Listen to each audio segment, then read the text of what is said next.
Right, I'm giving you a demonstration here of this new high voltage output crystal zapper. It's not continuously output. The oscillating relay that I originally used for it, the 5-pin oscillating relay, has stopped working. So I put the 4-pin one back in, and that gives me just what I want. I don't need to get a continuous high voltage out.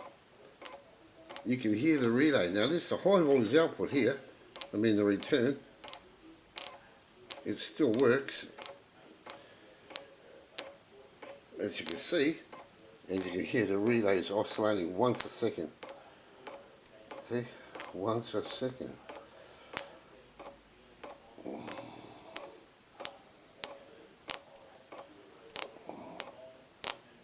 Now if you were to touch those single outputs there, you will get a shock, even if you're not grounded.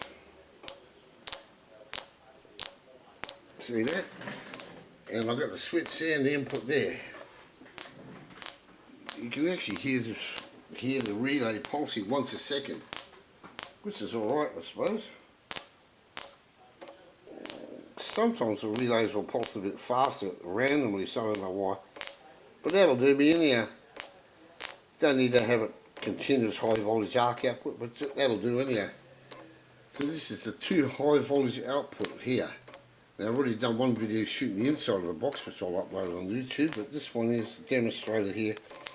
Now, if I was to hold it up there, near the return,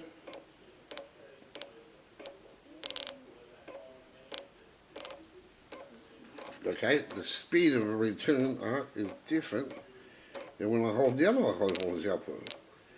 Seems to be, anyhow. Oh. Now you can hear the relay. It's going once a second inside the box here. Okay, thank you for watching my latest video.